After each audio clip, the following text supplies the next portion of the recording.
Olá, pessoal! Sejam bem-vindos à aula ao vivo de Projeto Integrador.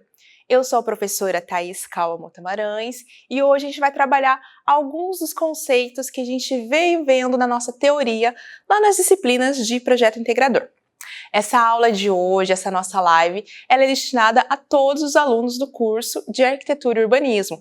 Então, independente se você está aí no módulo 1, módulo 2, até o último módulo do nosso curso, o módulo 16, essa live é para você. E o que a gente vai discutir então, dentro desse projeto integrador? O projeto integrador, ele é a combinação, de todos os conceitos teóricos que a gente vai vendo em todas as disciplinas. Então vamos imaginar lá que a gente tem a disciplina de conforto ambiental, a disciplina de sistemas construtivos, as disciplinas que vão falar sobre ergonomia, sobre materiais da construção civil. Então tudo isso vai resultar no quê? Num projeto arquitetônico que a gente vai materializar aqui nessa disciplina de projeto integrador. Então, fiquem aqui comigo, a gente vai discutir alguns pontos importantes para um projeto arquitetônico, que vai ser esse nosso projeto integrador. Eu vou passar para vocês qual que é o nosso tema gerador. Então, ao longo dessa aula, ao longo aqui desse nosso bate-papo, eu vou passar todas as etapas, as metodologias e os produtos que vocês vão entregar ao final desse nosso encontro. E vamos tratar também de um programa de necessidades. Então, vamos lá? Bom, como esse nosso projeto integrador, ele é vinculado a todos os alunos de todos os nossos módulos, nós vamos trabalhar com um programa de necessidades um pouco mais enxuto. Até mesmo porque vocês vão ter aí o prazo de uma semana para desenvolver esse projeto, então a gente não pode ter uma coisa muito extensa. Então, nesse projeto integrador, especificamente, nós vamos trabalhar com uma residência, uma unidade habitacional unifamiliar. Então, não são prédios, é uma casa que vocês podem optar por fazer um sobrado ou uma casa térrea. Vamos ver aqui, então, acompanhem comigo, quem que vai ser o nosso cliente. O cliente é a família Silva, que contratou seus serviços como arquiteto para projetar a sua residência unifamiliar. Então, essa família ela vai ser composta por 4 pessoas. Um casal, 2 filhos e um cachorro. Então, isso você já tem que começar a ir pensando aí qual que é o perfil dessas pessoas, o que eles gostam, tudo isso a gente vai tratar lá na etapa do briefing, mas aí fica a critério de vocês, imaginar como que é esse cliente, as suas preferências, os hábitos, o que eles trabalham. Então, vão pensando nisso, vão anotando aí, porque isso vai ser importante para a gente pensar depois lá no programa de necessidades. E aí, como pré-requisito, eles desejam uma casa que seja confortável, funcional e sustentável, que vai atender às necessidades diárias e também tem espaços para lazer e convivência. Então, também anotem aí que no programa de necessidades a gente precisa contemplar esses espaços de lazer, de estar, de vivenciar. Temos também um terreno que vai ser disponível com 500 metros quadrados, então vamos imaginar que esse terreno tem 20 metros de largura por 25 de profundidade. E aí, cada um de vocês vai escolher um local na cidade de vocês para estar projetando. Então não precisa pegar especificamente um terreno que tenha essas condições, mas imaginem aí um loteamento, de preferência um loteamento novo, que vocês vão observar ali as condicionantes de uso legal desse solo, para analisar parâmetros de construção, taxa de coeficiente de construção e assim por diante. Outro ponto que a gente precisa observar aqui no nosso projeto, que é uma demanda que o nosso cliente trouxe, é a questão da sustentabilidade. Então, esse nosso projeto, ele precisa incluir soluções sustentáveis. E aí, vou deixar para vocês pesquisarem, tá, gente? Fica a critério de vocês. Deixei aqui alguns exemplos. Aproveitamento de água da chuva, painéis solares, materiais sustentáveis. Então, tudo isso precisa ser pensado no nosso projeto. A questão da acessibilidade, a casa ela precisa ser projetada para garantir acessibilidade atendendo às normas vigentes. Então, para aqueles alunos que já tiveram a disciplina de conforto ambiental, vocês vão lembrar que a gente tem uma norma específica sobre isso, não é mesmo? A NBR 9050, que vai trazer lá sobre vários pré-requisitos de acessibilidade. Vocês lembram qual que era? Por exemplo, o piso tátil, os banheiros acessíveis. Então vamos pensar aí que essa residência ela vai acompanhar essa família por um ciclo, né, se não a vida toda, por um longo período, né? Então a gente tem que prever que lá para frente, por exemplo, esse casal, eles podem ter uma questão de mobilidade reduzida, então já temos que nos antever e pensar em acessibilidade não apenas para o banheiro, mas também para todos os outros espaços, e isso vai refletir largura de portas, largura de corredores, então pensar a circulação para que ela seja projetada permitindo essa mobilidade, permitindo essa acessibilidade. E é claro, a legislação. Então a casa ela precisa atender aos requisitos das leis de uso e ocupação do solo da sua cidade. Então, como eu comentei, cada aluno vai aí selecionar um bairro dentro da sua cidade para fingir que ali existe esse terreno, né, de 500 metros quadrados, e é dentro desse bairro que vocês vão fazer toda a análise de entorno, toda a análise da parte da legislação. Então, ir lá na prefeitura, não são todas as prefeituras que disponibilizam isso online, né? Então, verifiquem se na cidade de vocês, no site da prefeitura, vocês conseguem acessar todas essas taxas, esses parâmetros de uso e ocupação do solo. Senão, vocês vão precisar ir realmente presencialmente até o passo da prefeitura e verificar essa legislação. Mais para frente a gente vai falar certinho quais são os tópicos que vocês precisam analisar dentro da legislação, mas então, só reforçando, como que vai funcionar esse projeto? Temos aí esse cliente, essa família, que vai ser a mesma para cada um de vocês, então o programa de necessidades vai ser um pouco parecido, né, para todo mundo, mas que vocês, cada um de vocês, vai pensar na identidade, nas características, né, nas particularidades dessas pessoas, e aí isso vai estar aparecendo lá no briefing, e cada um vai escolher um local dentro aí da cidade de vocês para fazer esse projeto residencial. E um ponto importante, né, então a hora que escolher esse bairro para fazer esse projeto, verifiquem, né, nas normas se atende ao uso residencial, porque nós temos também eixos comerciais, temos aí áreas industriais, áreas de serviço que não comportam o uso habitacional. Então é um ponto que vocês precisam prestar atenção na hora de escolher o bairro no qual vocês vão estar implantando esse projeto. E aí então temos aí alguns requisitos que a gente precisa observar, só reforçando. O terreno, então temos um terreno de 500 metros quadrados, para facilitar para vocês então vai ser um terreno de 20 por 25, muito tranquilo para a gente projetar, tem bastante espaço. A questão da topografia, vou deixar a critério de vocês também. Então, se vocês quiserem pegar um terreno realmente que existe na cidade de vocês, que tenha uma dimensão parecida com essa, vocês podem trabalhar com esse terreno, considerando os desníveis naturais que existem nesse terreno, ou senão a gente vai aqui para fins didáticos, né, para facilitar também a vida de vocês, trabalhar como se fosse um platô, né, então é um terreno de 500 metros quadrados que está ali todo em nível, então a gente não precisaria se preocupar com esse deslocamento de terra, essa movimentação. Mas, novamente, fica a critério de vocês. Quem quiser pegar um terreno que realmente existe e trabalhar com as curvas de níveis naturais, terreno pode também. As soluções sustentáveis, então, painel solar, captação da água da chuva, todos esses pontos podem ser trabalhados, mas também vocês podem pesquisar outras soluções, por exemplo, as questões de conforto ambiental, para otimizar a ventilação ali no espaço, para poder otimizar a utilização da iluminação natural. Então, tudo isso pode ser trabalhado com soluções simples de projeto, a forma como a gente está dispondo as aberturas, portas, janelas, se nós temos ou não beirais nessa nossa residência, a disposição dos ambientes, né, aproveitando ao máximo essa iluminação natural. Então, todos aqueles pontos que a gente viu na disciplina de conforto vão ser trabalhados, vão ser incorporados aqui na hora da gente fazer essa residência.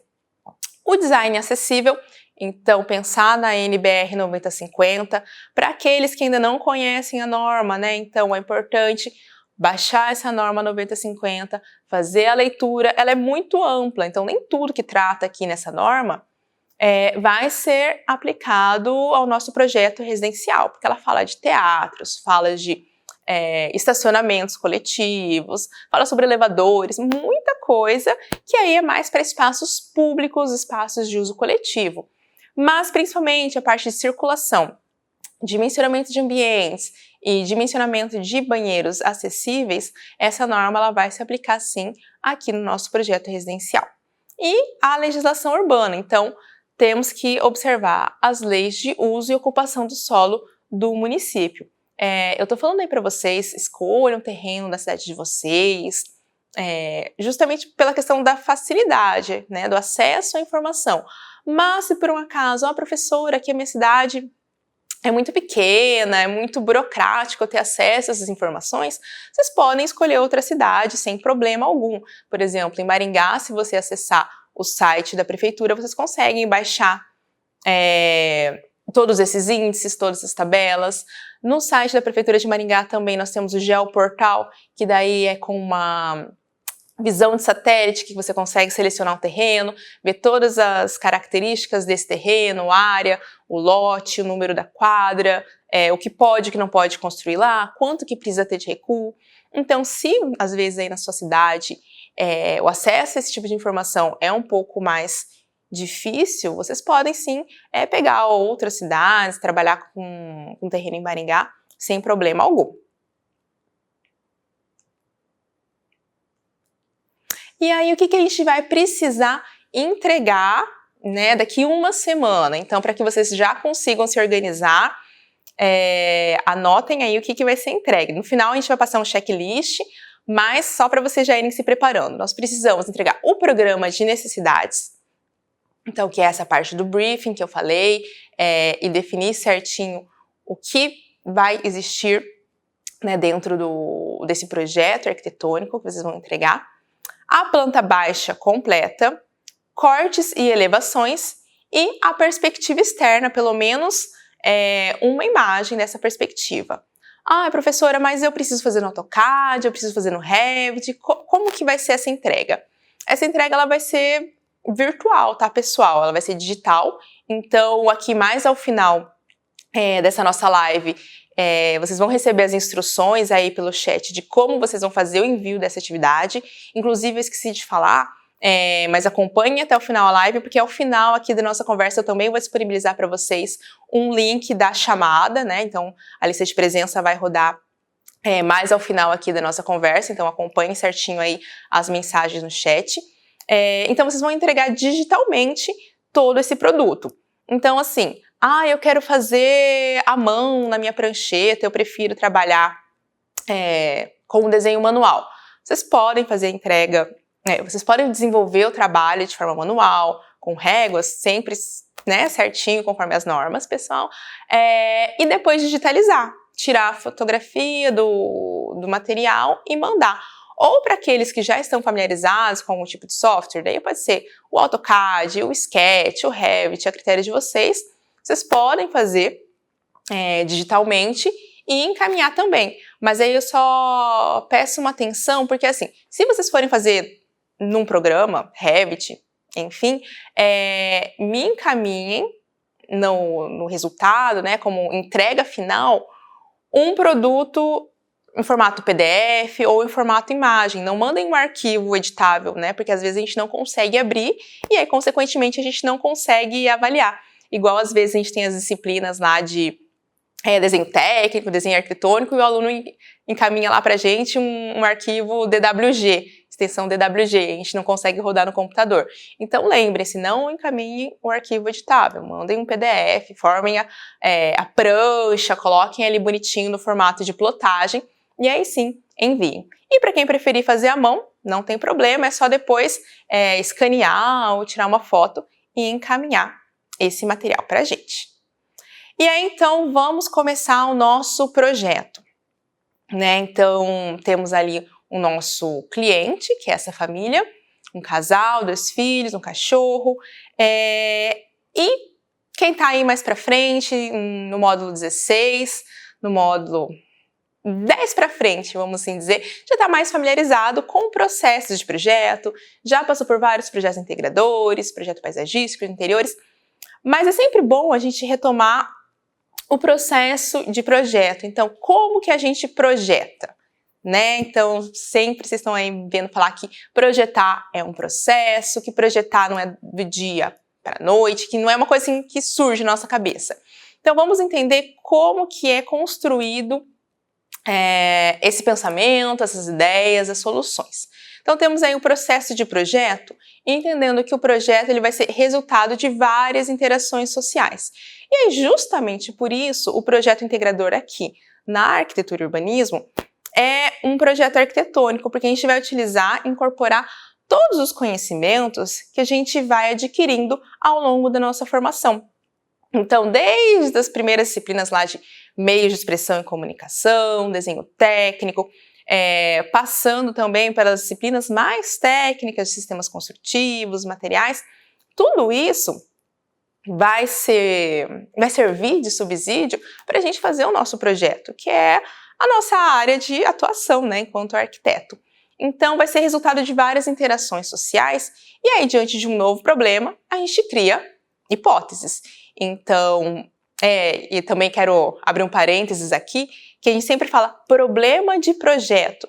E eu quero convidar vocês a refletir que o problema não precisa ser uma coisa ruim. Normalmente a gente associa que problema é alguma coisa que deu errado ali no meu projeto. Mas não, o problema aqui, dentro desse nosso contexto de metodologia de projeto, o problema é uma situação que a gente precisa resolver. Então aqui, pensando, qual que é o nosso problema de projeto? Nós temos que criar uma residência para uma família. Então vamos criar hipóteses, vamos criar cenários de como que isso pode ser resolvido. E aí a gente percebe, né, lógico, não seria uma variação, uma diferença entre o perito e o novato. Porque, lógico, né, vocês vão perceber que aí o aluno que está no módulo 2, por exemplo, vai ter um pouco mais de dificuldade para iniciar o projeto. Lógico, dentro das suas limitações, a gente vai considerar isso na hora de avaliar, tá, pessoal? Fiquem tranquilos, a gente sabe que uma pessoa que está fazendo lá o TCC tem condições de fazer um projeto muito mais completo. Mas o que eu quero dizer é que, às vezes, o aluno fala assim, nossa, professora, como que você conseguiu ver isso? Como que você conseguiu resolver isso de uma forma tão fácil? É por causa do repertório, gente. Então, as ideias, elas não vão surgir do nada. A gente precisa ter uma bagagem, né, que a gente vai construindo ao longo do tempo. E aí, isso ao longo do tempo desde quando vocês iniciaram aí a graduação de vocês, enquanto arquitetos e urbanistas, até o fim da vida profissional. Então, a gente está sempre lendo, se atualizando, construindo, né, esse nosso repertório para que a gente consiga incorporar as melhores soluções para o nosso projeto. Então, projetar é um exercício contínuo.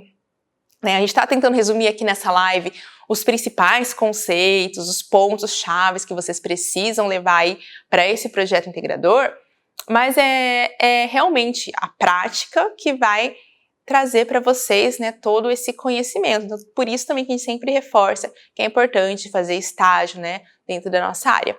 E aí, vamos imaginar que a gente está na graduação ainda, e não tem esse contato profissional, a gente não tem essa disponibilidade de ficar em escritórios. Como que a gente vai construir esse nosso repertório? Como que a gente vai adquirir essa bagagem? Através da análise de correlatos. Então, fazendo leituras de outros projetos já existentes, estudando projetos que já foram construídos por outros arquitetos.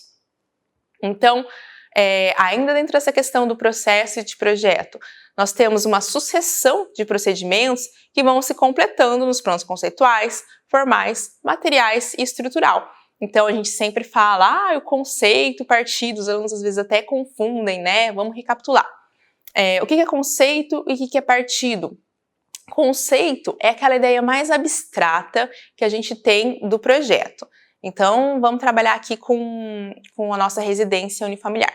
Vamos imaginar que eu tenho como conceito criar espaços integrados, ter fluidez entre os ambientes.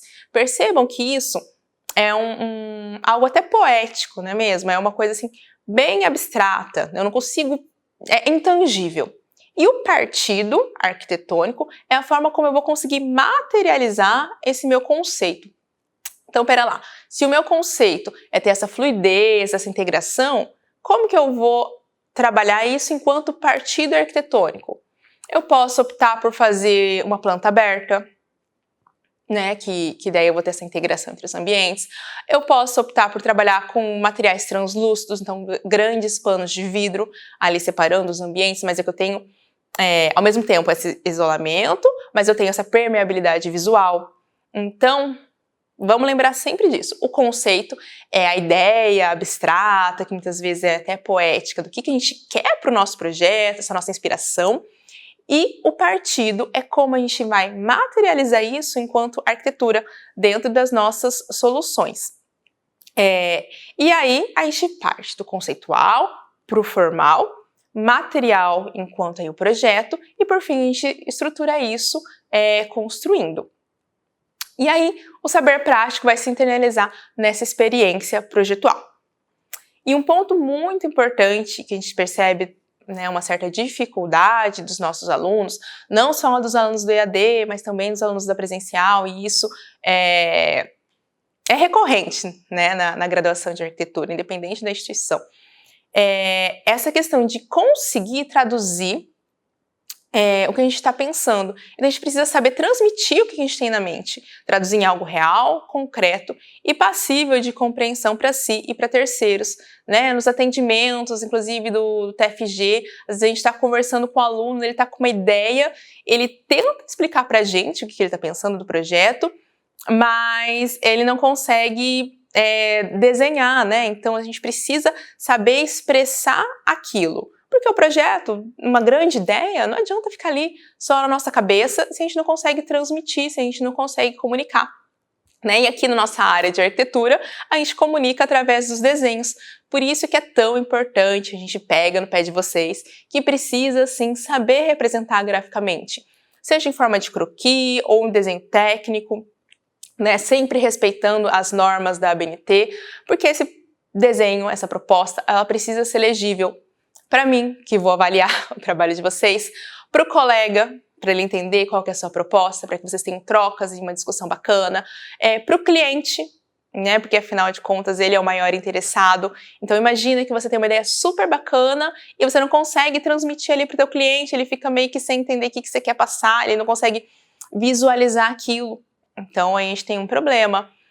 Para os nossos parceiros, então todo mundo que vai estar ali participando do processo, seja ali um mestre de obras, seja um parceiro que vai fornecer algum material.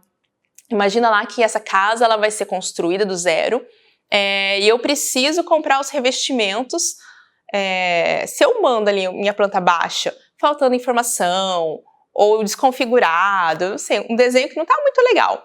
Como que a pessoa que recebe isso lá na loja de materiais de construção vai conseguir fazer um quantitativo, né, de revestimentos, de argamassa, de rejunte? Então, para que todo o processo ele seja fechadinho, fique redondinho, lógico, gente, alguns imprevistos vão acontecer, obra realmente é isso, vai ter problema, mas assim, para que seja o mais redondinho dentro do possível, a gente precisa, sim, saber comunicar os nossos projetos, as nossas ideias para todo mundo que estiver envolvido nesse processo de projeto.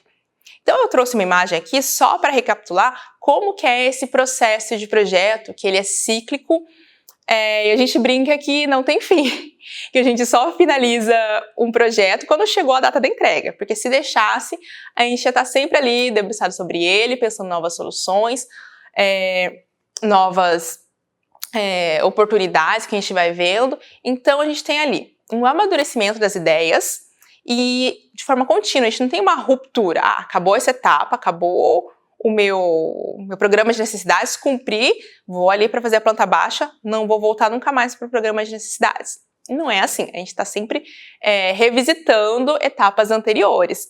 Então a gente só tem um deslocamento de foco. Então, finalizei ali meu programa de necessidades, vou fazer minha planta baixa.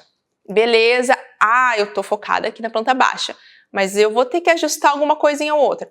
Aí eu retomo lá anteriormente e volto já para minha planta. Então assim, a gente vai solucionando e vai avançando enquanto produto ali na nossa entrega, mas nada impede que eu volte lá para o comecinho e faça um ajuste ou outro. Inclusive, quando os alunos estão fazendo TFG, né, a gente tem TFG1, TFG2, os alunos perguntam, estou em TFG2, mas eu vou precisar mudar um negocinho lá do TFG1, tem problema? Lógico que não, é importante que vocês retomem o TFG1, inclusive, para conseguir ir fazendo esses ajustes, porque quando a gente começa a colocar no papel, a gente percebe que algumas coisas vão acabar realmente mudando. Então, a gente tem ali a parte que a gente sai do abstrato, aquele conceito, para chegar até o mais concreto, que vai ser o nosso projeto de fato, materializado aqui em planta, corte e elevações. E aí a gente vai estabelecer conjecturas do projeto sobre objetivos de partido, volumetria, função, perfil de uso, e assim por diante, sempre em análise, síntese e avaliação. Então a gente tem uma situação problema, eu vou analisar essas condicionantes, vou fazer uma síntese das minhas possibilidades e aí uma avaliação. E assim eu vou de forma cíclica desenvolvendo o meu projeto.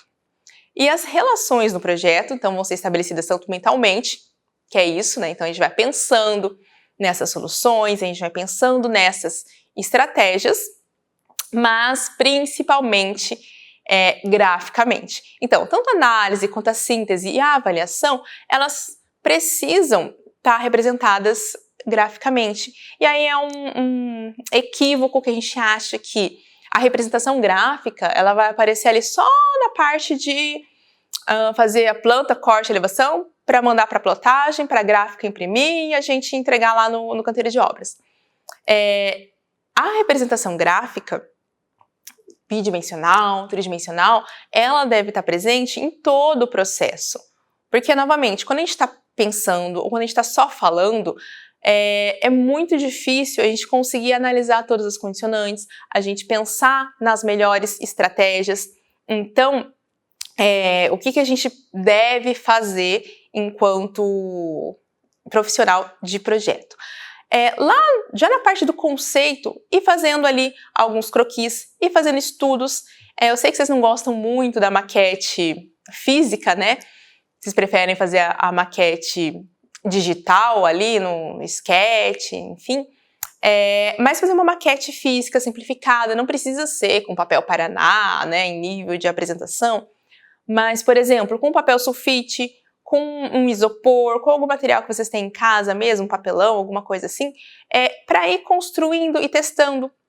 Essas maquetes de estudo, elas são muito legais, porque a gente consegue, de forma bem despretensiosa e rápida, ir testando volumetrias. Porque também uma outra situação que a gente percebe aí dos nossos acadêmicos, e eu não digo os acadêmicos não da Unifama, mas os acadêmicos de forma geral, é que a gente está criando projetos cada vez mais caixas, né? Então a gente se preocupa, sim, com as funções técnicas, com as funções estruturais, conforto, acessibilidade, um fluxograma bacana. Então a gente resolve bem o projeto.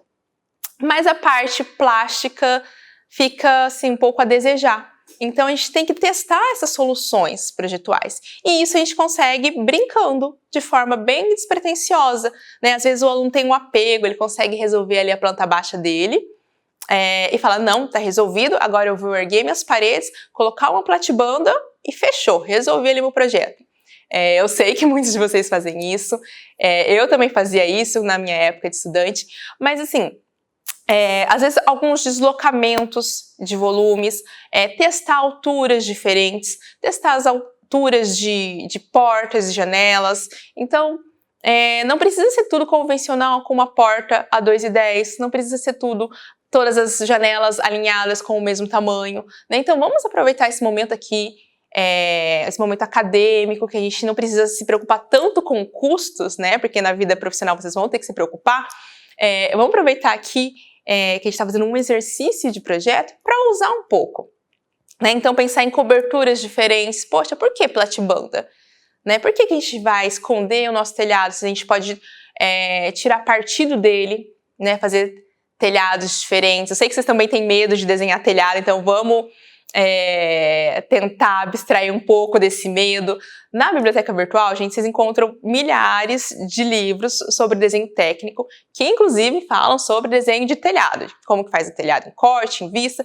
Então assim, gente, vamos soltar um pouco a imaginação para trabalhar essa questão da plasticidade também, né? Então, dentro de todas essas características que a gente pode sim explorar um projeto bem bacana, que vai ser funcional, mas que vai ser bonito também, né?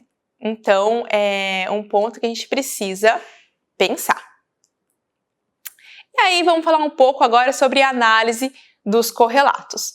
Então tá, o que são os correlatos? Correlato vai ser um projeto que a gente vai pegar um projeto existente, de preferência que seja um projeto que já foi executado. Lógico que a gente pode trabalhar com projetos que ainda estão na prancheta, né, ou que não tem projetos de concurso, que não vão ser executados, mas é mais bacana que a gente observe um projeto que ele já foi executado e que de preferência ele já esteja em uso. Por quê? Porque a gente consegue ver o que deu certo e o que não deu tão certo. Beleza? Então, o correlato ele vai ajudar a gente a compreender vários aspectos que devem ser considerados na hora de projetar, chamando a nossa atenção para problemas de projeto que não são percebidos em um primeiro momento e apontar possíveis soluções. Então, pera lá, vou projetar uma residência, eu posso pegar, e aí vocês têm uma infinidade de locais para buscar, né? Em revistas de arquitetura, na internet. O próprio site ArcDaily é bem bacana porque traz o projeto com imagens, traz o projeto com cortes, traz a descrição do projeto, muitas vezes pelos próprios autores. Então, na internet vocês encontram uma infinidade de obras possivelmente correlatas. Então tá, vou projetar a minha residência. Eu vou escolher 2, 3 residências que eu acho bacana e vou estudar elas como um correlato. E aí, eu quero chamar a atenção de vocês para uma coisa. Às vezes o aluno ele pega, fica apegado ali àquela ideia de ficha técnica, quantos metros quadrados, o que tem, quais são os sistemas construtivos. Isso é importante, sim. É importante ver também a descrição do projeto para entender o que o arquiteto queria, mas a gente precisa também ler no sentido de interpretar aquele projeto e compreender o que foi adotado como solução, por que foi adotada aquela solução e como isso reverberou ali na prática após a ocupação, certo? E aí com isso a gente vai entender quais são as possíveis soluções para cada projeto. E como que eu vou selecionar o meu correlato, né? Então, imagino que a essa altura vocês já tenham pensado mais ou menos como que são essas pessoas, como é esse casal, como são esses filhos, o que eles gostam. E imagino também que vocês já devem ter pensado o que vocês querem enquanto conceito, enquanto partido. Então, a minha dica é que esses 2, 3 projetos que vocês peguem como correlato para estudar tenham uma afinidade, né, estejam alinhados ao propósito que você quer dar para esse projeto de vocês, seja enquanto solução técnica ou plástica, certo? Então, assim, peguem correlatos que vai estar de alguma forma relacionado ao que vocês querem, né? Não seja algo muito descolado aí da realidade de vocês. E aí, esse correlato e, consequentemente, a análise dele vai ajudar na definição do programa de necessidades e dimensionamento dos espaços, que é uma das grandes dúvidas dos alunos, né? Ai, que tamanho que tem que ter um quarto? Que tamanho que tem que ter um banheiro? Ai, que tamanho que essa cozinha aqui tá boa? Então, assim, nós temos uma bibliografia que auxilia nisso, para esse dimensionamento dos espaços, que é o Neuffer, né, que vocês devem conhecer, é aquele livro verde, tem também a edição da capa rosa. Então o Neuffer ele fala sobre esse dimensionamento, ele é preocupado com a questão de ergonomia, antropometria, mas em termos práticos, a análise dos correlatos nos dá muito mais informação, porque como eu comentei, se for uma residência, por exemplo, peguei um correlato que é uma residência no Brasil, ela já foi projetada para a dinâmica familiar brasileira, vamos assim dizer, para um dimensionamento dos espaços, considerando nossa realidade, a realidade dos nossos terrenos. Então, é bacana que vocês escolham obras correlatas que também sejam, né, parecidas com o que a gente tem aqui que vocês vão projetar. Então, com um terreno de aproximadamente 500 metros, né, e assim por diante. Vai auxiliar também na criação do repertório e nas reflexões críticas sobre as informações coletadas, que é aquela questão, né? Eu não vou apenas ler o que está ali no ARC dele, por exemplo, ver a descrição do projeto, o que os autores falaram e pronto. Não, eu vou estudar de fato e vou interpretar. Ah, os autores falaram que, os arquitetos falaram aqui que queriam tirar partido do desnível do terreno. Beleza, o que significa? Como que eles trabalharam isso? Ah, eles trabalharam com 2 platôs, e aqui fez um meio nível, o acesso é feito por uma rampa. Beleza, isso é uma solução técnica e estrutural, eu preciso vencer ali o meu desnível. Mas como que essa rampa foi trabalhada? Ela foi simplesmente ligou do ponto A ao ponto B? Ou eu criei uma passagem, como se fosse uma passarela que vai ali explorar, né, vai criar visuais, então é um caminho, um convite bacana para a pessoa, ao chegar em casa, ela vai passear ali pela casa dela. Então, tudo no projeto, a gente tem que vir de uma intenção, que é o que a gente chama de intenção projetual. Não é meramente vou solucionar esses problemas e juntar essas pecinhas. Então, tem que ter um porquê por trás dessas nossas soluções. E aí são essas reflexões que vocês precisam fazer ao ler um correlato, ao estudar um correlato, né? E não apenas ver aquela fichinha técnica. Então, é bacana que vocês tenham um roteiro para levantamento de informações. Isso vocês não precisam entregar, tá, pessoal? É apenas para que vocês consigam se organizar. Então, por exemplo, vou analisar 3 correlatos. Preciso ver a planta, o corte, a elevação e implantação. Preciso ver como que foi setorizado os espaços. Eu preciso ver se teve alguma solução técnica de conforto ambiental, como que isso refletiu. Preciso ver onde está localizado esse projeto. Então, assim, é bacana que vocês tenham esse roteirinho que ajuda a sistematizar na hora de coletar as informações e na hora de estudar o correlato, porque senão você parte do zero e fica perdido, né? Então, é bacana que tenha essa organização. E, resumidamente, vocês vão ver uma caracterização física, como eu comentei, é importante saber quem é o arquiteto, que ano foi construído, qual é o sistema construtivo, mas, muito além disso, também a análise crítica.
Bom, nosso próximo passo agora vai ser desenvolver o programa de necessidades.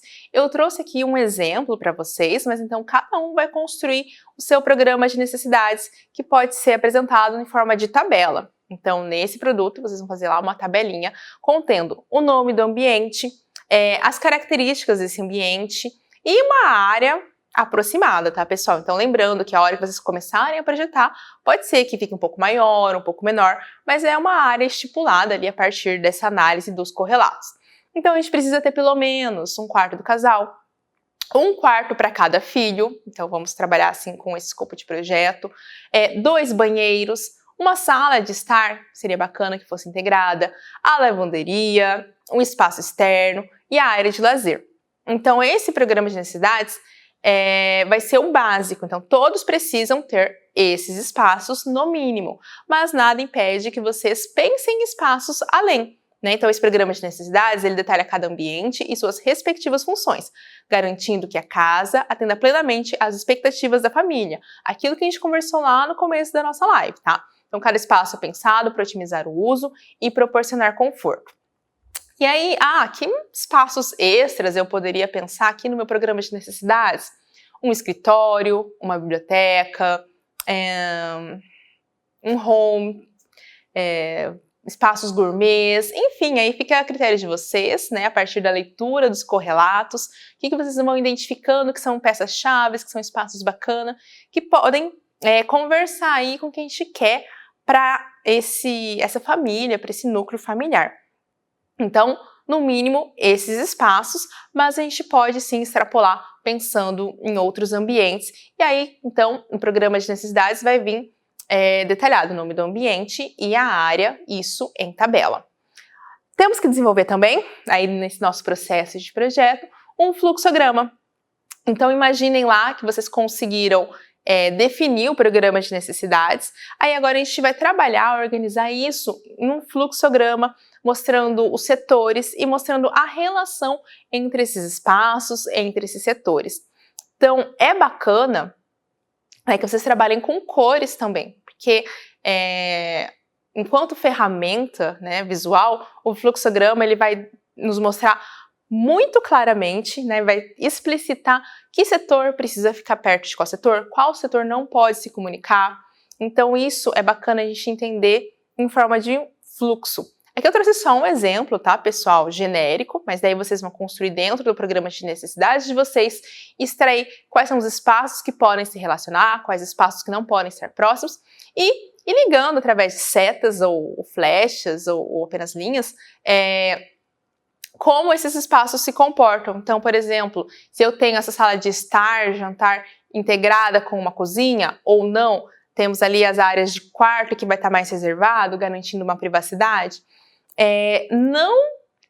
Especificamente o fluxograma vai virar uma planta baixa, não vai se materializar como se fosse apenas passar a limpo, mas é uma forma da gente já ir estruturando algumas relações que vão aparecer lá na nossa planta baixa, como aí o setor que vai ser mais privativo, que está aqui no cantinho do quarto, dos banheiros, um setor, um núcleo central que vai ser de áreas de convívio, então é uma área mais social, e um outro setor que é uma área de serviço. Inclusive, a gente já pode ir pensando em acessos. Por exemplo, nesse fluxograma que eu trouxe, eu não pensei num acesso secundário para a área de serviço. Mas é bacana que tenha, porque se a pessoa está chegando ali com algumas compras, né, alguma coisa pesada, ela não precisa passar pela sala de estar, jantar, para depois ir ali na cozinha e serviços. Então, a gente já vai esboçando algumas soluções de planta baixa aqui no nosso fluxograma. Então, a dica que eu dou para vocês primeiro, vamos lá, monta o programa de necessidades, montem a tabelinha e, se possível, quando vocês montarem a tabela, já vão estabelecendo o que é a área de uso privativo, o que é a área de uso comum e o que é a área de serviço. Porque tendo já essa distinção, na hora que vocês colocarem aqui no fluxograma, vai ficar muito mais claro, muito mais fácil de identificar essas relações. E a gente está aqui trabalhando com uma residência, né, nesse projeto integrador. A residência, todo mundo mora numa casa, num apartamento, então a gente já está acostumado, né, com algumas relações espaciais. Então a gente já sabe que, poxa, não é legal que a porta do banheiro dedicada para a cozinha, coisas nesse sentido. Então, às vezes parece que é meio banal a gente ter que fazer esse fluxograma, mas vamos parar para pensar, se a gente estivesse projetando um hospital, né, ou um hotel, um projeto de alta complexidade, esse fluxograma ia nos auxiliar no sentido de conseguir estabelecer corretamente essas relações. Então, fluxograma também temos que fazer, e a partir dele a gente consegue ter essa setorização, trabalhar com as zonas funcionais da nossa residência. Então, esse projeto ele precisa trazer zonas claras, garantindo privacidade e funcionalidade. Isso vai otimizar o nosso fluxo e a experiência diária ali dos nossos usuários, do nosso cliente. Então, temos ali uma zona social, que vai ter a parte que eles vão receber os amigos, as pessoas do convívio.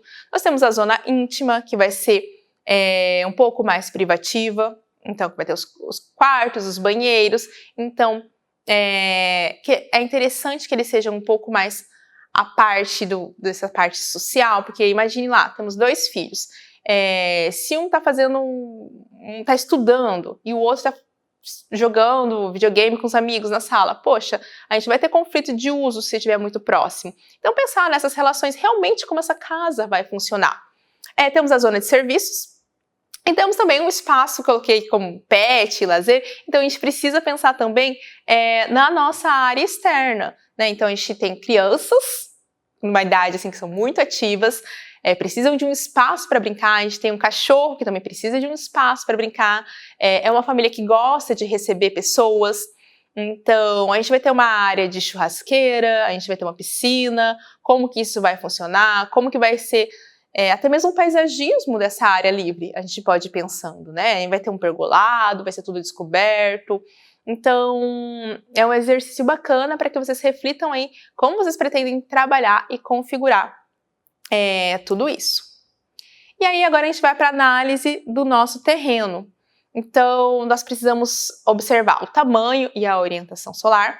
Então, vamos imaginar que a gente tem esse terreno, 20 por 25, ele oferece uma flexibilidade para a implantação. Então, determinem onde vai estar localizado aí na cidade de vocês, né? Ficticiamente, esse terreno. E a gente precisa observar a parte da orientação solar, lembrando sempre, né? A trajetória aparente do Sol, quais são as áreas que a gente vai precisar prever um tipo de proteção solar, seja por meio de brises, né? Ou um beiral, ou alguma película ali na minha janela, ou até mesmo, às vezes, fazendo uma parede cega, sem nenhuma abertura, dependendo de qual é esse ambiente, né, que vai estar voltado para essa insolação mais forte, a gente consegue prever esse tipo de coisa. Então, uma vez selecionado o bairro onde vocês vão trabalhar, façam ali uma locação desse terreno de 20 por 25, e aí a gente vai fazer essa análise, compreender as características desse terreno é o primeiro passo para que a gente tenha um projeto bem sucedido. Então, a questão da topografia, eu já adiantei para vocês, né, que a gente pode trabalhar como se fosse um grande platô, mas se vocês quiserem, a gente pode também ter um desnível para vocês tomarem partido disso. Só voltando aqui um pouquinho, sobre a orientação solar, o que a gente precisa analisar? Então, essa trajetória aparente do Sol, onde o Sol nasce, onde ele se põe, lembrando sempre que a insolação, a direção sul e norte, a gente vai ter uma insolação indireta, e leste e oeste a gente tem o Sol direto nos períodos da manhã, leste, e da tarde, no oeste. Então, por exemplo, banheiros, cozinhas, são espaços que não podem ficar para o sul, porque não vai ter quase nada ali de sol, não é muito bacana. Então a gente pode colocar isso a oeste, a norte, que vai ter ali uma boa insolação, que a gente não vai ter problemas ali de mofo, esse tipo de coisa. Outro ponto que eu não coloquei aqui no slide, mas que eu quero lembrar vocês, é dos ventos dominantes, tá? Então assim, a gente precisa entender se é vento dominante nordeste, sudoeste, para saber qual que vai ser esse caminho do vento dominante, também para trabalhar a circulação, renovação do ar nesses ambientes, permitir uma ventilação cruzada, né, para ter espaços cada vez mais salubres. Então, Vamos lá, a gente pegou o nosso terreno, criamos ali, vai ser nesse bairro. Precisamos pensar também na vizinhança e no acesso, né? Por mais que a gente esteja ali projetando para dentro do lote, o nosso foco é dentro ali do nosso perímetro, a gente não pode esquecer que esse projeto está inserido numa cidade. Então, dentro desse contexto urbano, lógico que a gente não vai analisar a cidade como um todo, né? Mas naquela nossa vizinhança imediata, naquela quadra, 2, 3 quadras em volta, como que esse nosso projeto vai refletir? Vamos lembrar que a nossa profissão é arquiteto e urbanista, então a gente não pode fechar os olhos para a cidade, a gente tem que estar ali sempre atento na dinâmica da cidade.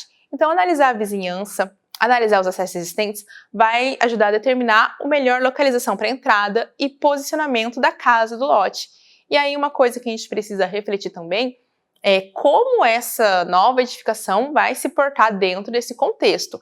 Eu quero estar alinhado plasticamente ao que existe ali no meu entorno, eu quero fazer uma arquitetura disruptiva, algo bem diferente. Então isso está ali no nosso conceito partido também.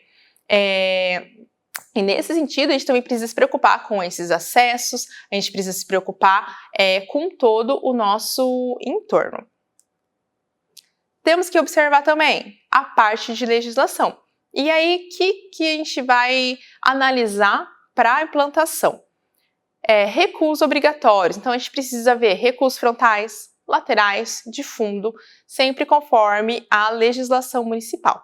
Então, via de regra, se eu não tenho nenhuma abertura, é dispensado o recuo lateral e o recuo dos fundos.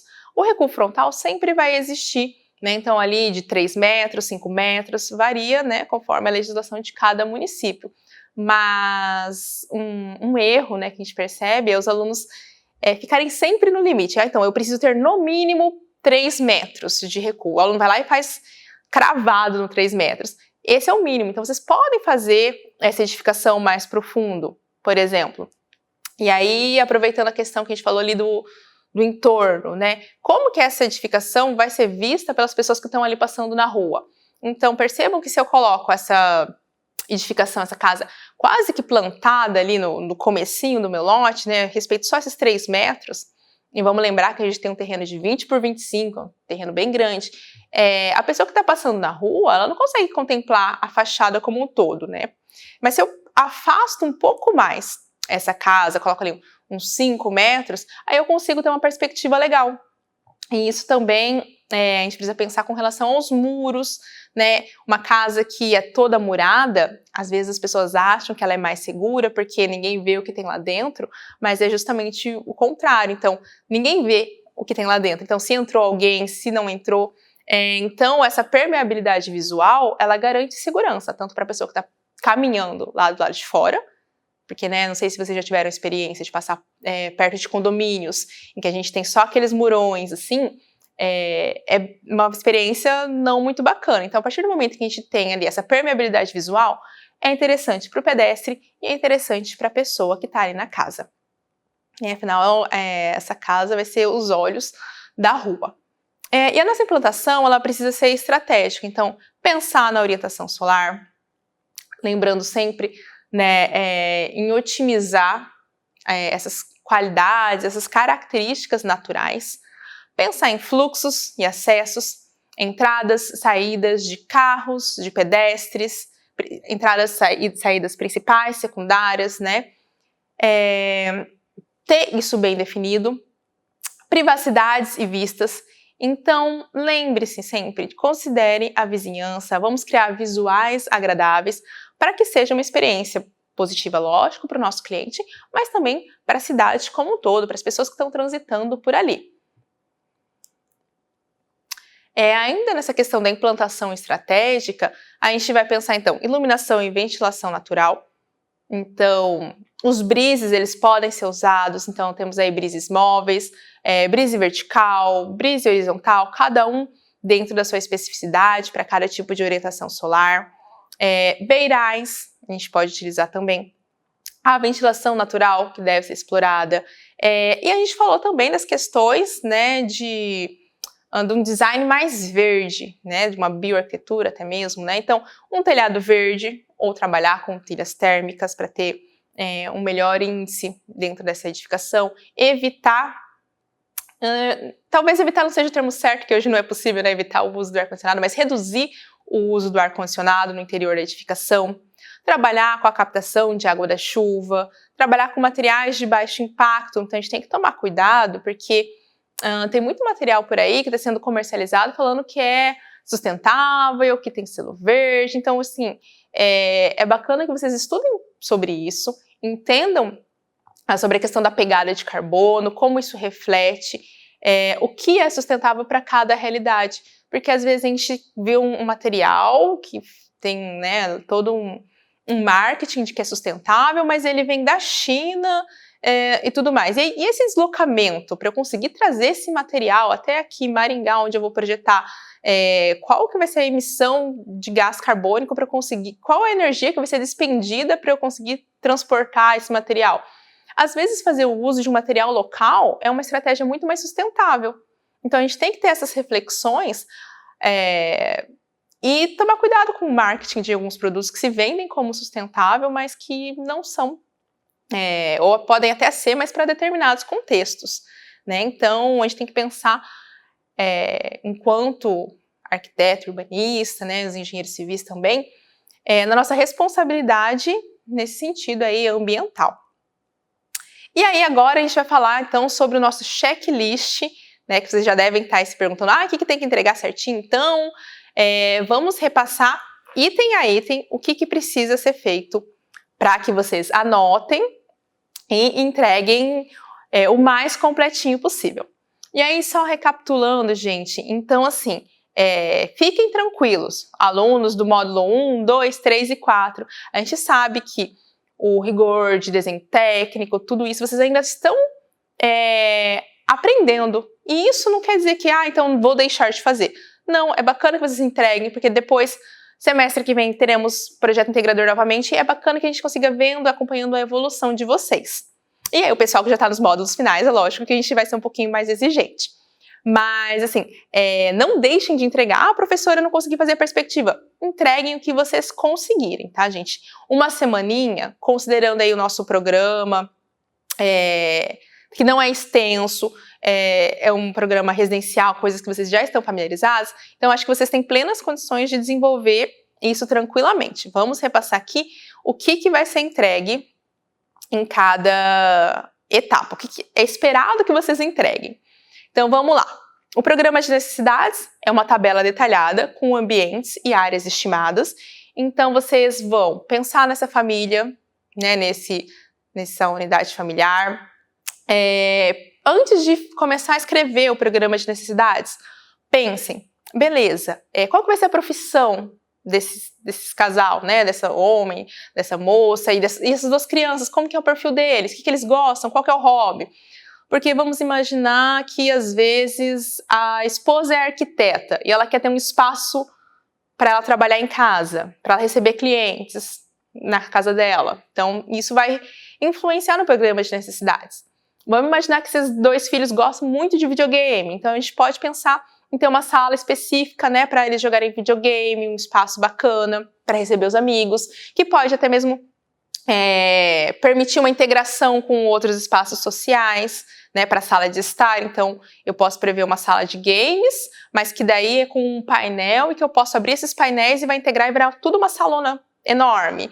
Então assim, a gente vai pensando na historinha dessa família, criando ela ali na nossa mente, e com isso a gente vai poder estabelecer o programa de necessidades. Lembrando que esse programa de necessidades também nasce do estudo do correlato. Então, o que eu pedi para vocês pensarem em 2, 3 correlatos, que vocês estudassem, então é com base nesses correlatos que vocês vão saber dimensionamento dos espaços, que vocês vão conseguir estruturar algumas questões. Então aqui o programa de necessidades vai ser em forma de tabela. O nome dos ambientes, quantidade. Se vocês quiserem colocar na frente, numa linha, um breve descritivo, como que vocês pensaram esse espaço, e uma área aproximada. Dando sequência, a gente tem a planta baixa completa. Então vai ter a disposição do ambiente no térreo e pavimento superior se tiver. Não é obrigatório ter 2 pavimentos. Fica a critério de vocês. Como o terreno é bem grande, então dá para a gente trabalhar com um pavimento só. Planta baixa, gente, tem várias coisas que a gente precisa lembrar. Então vamos lá. Tem que ter o título do desenho, a escala do desenho, escala 1:100, 1:50, né? Fica a critério de vocês. Ó, vocês podem escolher 1:50, 1:75, 1:100. 1:150 já não fica tão bacana, considerando a planta baixa. Uma observação, se for fazer a planta baixa na 1:100, trabalhe cortes e elevações na 1:100 também. Ah, vou fazer a planta na 1:50. Corte e elevação na 1:50 também. 1:75, enfim, padronizem planta, corte e elevação sempre na mesma escala. Porque aí quando a gente coloca um com o outro, a gente consegue comparar, né, as dimensões. Então, não vai fazer 1:50, 1:100 misturado. Então, sempre padronizem entre essas peças gráficas. Planta baixa, eu vou ter que indicar o meu acesso, o nome dos ambientes. Então, dentro de cada ambiente, vocês devem indicar o layout, então como que vai estar à disposição desse mobiliário, para a gente entender qual que é a dinâmica que vocês pensaram para esses espaços, o nome do ambiente, a área e o piso. Então, sala de estar, piso cerâmico, tantos metros quadrados. Faz a mesma coisa dentro de cada ambiente. Na planta baixa, a gente precisa ter também as cotas, e aí, né, como a gente tem um tempo um pouco limitado, podem ser cotas gerais. Fica a critério de vocês. Quero fazer cota interna no ambiente, pode ser. Quero fazer as cotas externas, pode ser. Mas não é num nível executivo, que eu vou cotar cada parede, cada detalhe, cada abertura. Não, pode ser cotas gerais para que a gente tenha uma noção do dimensionamento de cada ambiente. Precisamos, então, cotas, nome dos ambientes, áreas, o norte, é claro, né, a indicação do norte. E basicamente é isso, lembrando sempre de trazer o layout. Se vocês forem trabalhar com mais de um pavimento, indicar também o sentido de subida da escada, numerar degraus e assim por diante. Então, todos aqueles pré-requisitos técnicos para um desenho que a gente consiga ler adequadamente, mas sempre num nível de estudo preliminar. Não é um nível executivo que a gente espera de vocês aqui, tá? Cortes e elevações. Então, a gente precisa pelo menos 2 cortes e as 2 elevações principais da residência. Então, lá na planta baixa, vocês vão indicar onde que está passando esses 2 cortes, né? Sugiro que seja um em cada sentido da edificação. E os cortes, eles servem para mostrar a altura, as relações de altura dos espaços. Então, por exemplo, qual que é o pé direito, qual que é a altura da porta, a que altura que vai estar a janela. Eu esqueci de falar, gente, não é necessário fazer tabela de esquadrias, tá? Então, assim, podem ficar tranquilos. Tabela de esquadrias, para quem não sabe, é quando a gente vem com uma legendinha indicando cada porta e cada janela. Então, J1, J2, J3, P1, P2, P3, e aí a gente constrói uma tabela e coloca o dimensionamento, o material, todo o detalhamento para que, né, seja possível executar ou adquirir aquela porta e aquela janela. Então, aqui para nossa tarefinha, a gente não vai precisar dessas informações, né? Então, é mais realmente num nível de estudo preliminar. Mas a gente precisa ter a indicação do corte. E aí, ao passar o corte, a gente vai mostrar as alturas das portas, das janelas. No corte, a gente precisa indicar também o nome do ambiente, a área e o nível que está aquele espaço. Desculpe, a área não,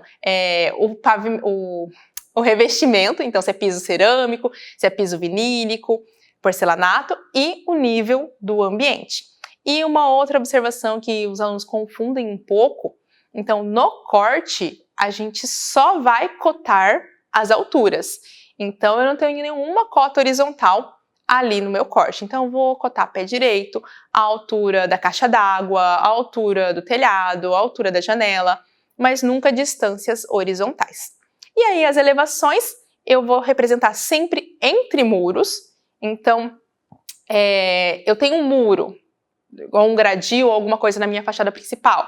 Eu vou representar para dentro do lote, entre os muros. Então eu desconsidero esse muro da frontal, não desenho ele, e vou desenhar ali a fachada, como se eu tivesse demolido aquele muro. E nas elevações a gente vai... é um desenho um pouco mais limpo, né? Então a gente não traz na elevação nome de ambiente, a gente não traz nível, mas a gente pode fazer linhas de chamada para indicar como que a gente imaginou que fosse aquela fachada. Então, se vai ter alguma pintura X, esse tipo de informação é bacana que vocês tragam aí, sim, na elevação. Então, no mínimo, 2 cortes e 2 elevações. E para finalizar a nossa entrega, gente, eu vou pedir para vocês também perspectiva externa. Então, pelo menos uma perspectiva dessa casa, e aí fica a critério de vocês, pode ser digital, pode ser à mão livre, mostrando o que vocês pensaram dessa residência enquanto elemento tridimensional, né? Então, vamos imaginar que você queira fazer pelo Sketch ou algum outro programa assim, para fazer uma maquete digital, não tem necessidade de fazer renderizado, tá? Porque eu sei que demanda tempo, o computador fica, sei lá, dias rodando, então, como o nosso prazo é mais curtinho, não precisa renderizar. Se quiser fazer à mão livre, pode fazer também, é sempre bem-vindo. E no mínimo, uma imagem externa para mostrar como que vocês pensaram que seria isso, com relação a cores, texturas, né, até mesmo a parte de vegetação ali que a gente comentou, né, a área externa, a área de lazer, que pode ser explorada. Então, esses são os produtos mínimos que vocês precisam entregar daqui a uma semana, como resultado aqui dessa nossa live, dessa nossa atividade. Aí no chat, né, então vocês estão acompanhando as instruções para enviar esse material, vai ser tudo encaminhado para a coordenação de curso, e eu mesma que vou fazer a avaliação e vou dar um feedback para vocês. Acompanhem também aí no chat a lista de presença rodando, e é importante que todo mundo assine, preencha certinho aí no Forms. Se alguém ficar com dúvida, pode entrar em contato comigo pelo e-mail de coordenação de curso, que vocês já estão cansados de saber, né? Mas vou reforçar aqui, coordenacão.arquitetura@unifama.edu.br. E reforçando, esses são os produtos mínimos que a gente espera que vocês entreguem. Professor, eu consegui gerar 2, 3 perspectivas externas. Eu quis fazer uma perspectiva interna para entender como que era o espaço. Encaminhem também.